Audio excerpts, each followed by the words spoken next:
name is Gladnessia Kezuro Andalangi, and today I'm going to tell you a story about the Mighty Limonu. Long time ago, King Naha and his son Prince Paha of Gorontalo were both killed in a war against the great and formidable Hemuto and his men.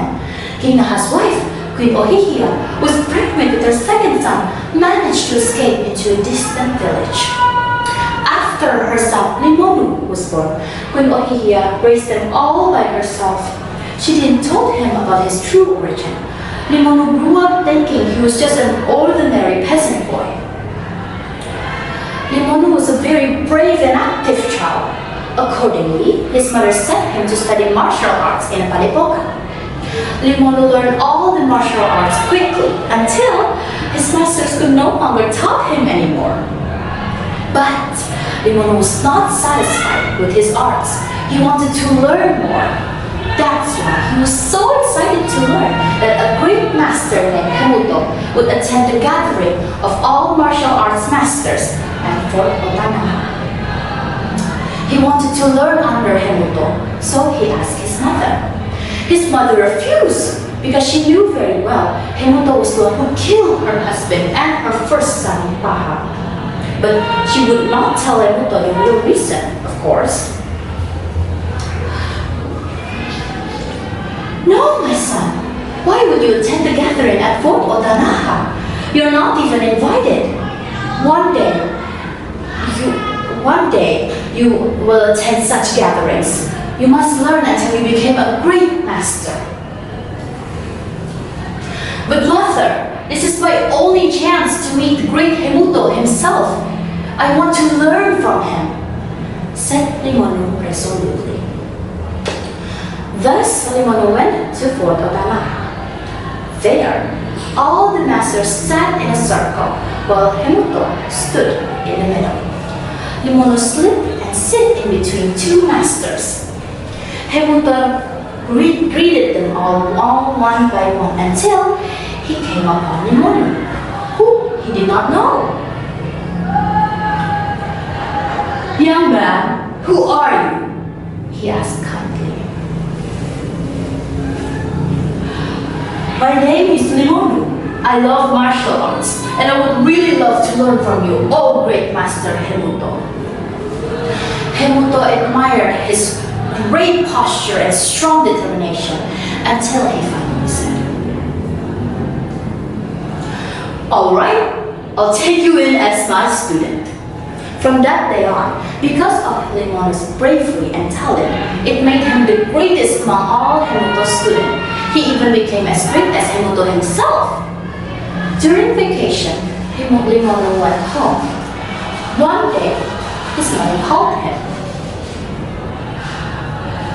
Limonu, come here. There's something important I need to tell you. Your father was the king of the Western lands. He wanted to reunite Gorontalo by conquering the northern lands. But the northern lands was under the reign of a great warrior. Thus war broke out between your father's army and the northerners' army. Sadly, your father and brother died by the warrior. Limonu was very shocked. He then asked his mother, Mom, who was that warrior? Who was he? His mom answered him. His name was Hemuto. Oh, how shocked and surprised Hemuto was. He could not believe that his beloved master was also his father's and brother's murderer. But he had to avenge his father and brother. Thus he made a plan. He gathered all his fellow villagers and trained them. Then he brought them to Hemuto. Master, these are my army. They're my fellow villagers. I trained them myself, said Limonu. Hemuto was shocked. He said, well done, Limonu. You're a great student. But why do you need such an army? Said Hemuto, confused. Then Limonu said, Master, Please answer me first. If a son finds out that his father was killed, would he not avenge him? Hemuto was shocked. He knew at that very moment that Limonu was the son of King Naha from Gorontalo, whom he had killed long ago. He then said, "Well, yes, you could." Then Limonu suddenly said, "Master, you are my master, but you are also my father's murderer. Therefore, I give you two choices. One, give back the northern lands to me in exchange for my father and brother's life.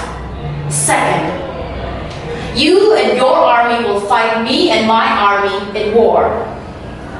Hemuto sadly didn't want to lose his dignity. So he said, "Let us have war." Thus, war broke once again, but Limonu's army was the winning side.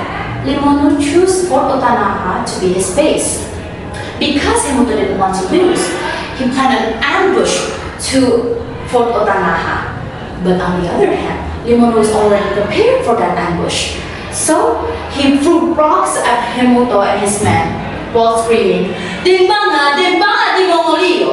Throw at them!" Then Hemuto's men lost and failed at war.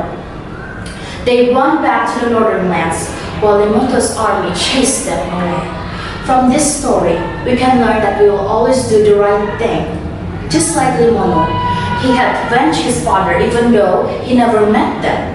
Thank you so much for this opportunity that have been given me. Thank you for listening. Goodbye.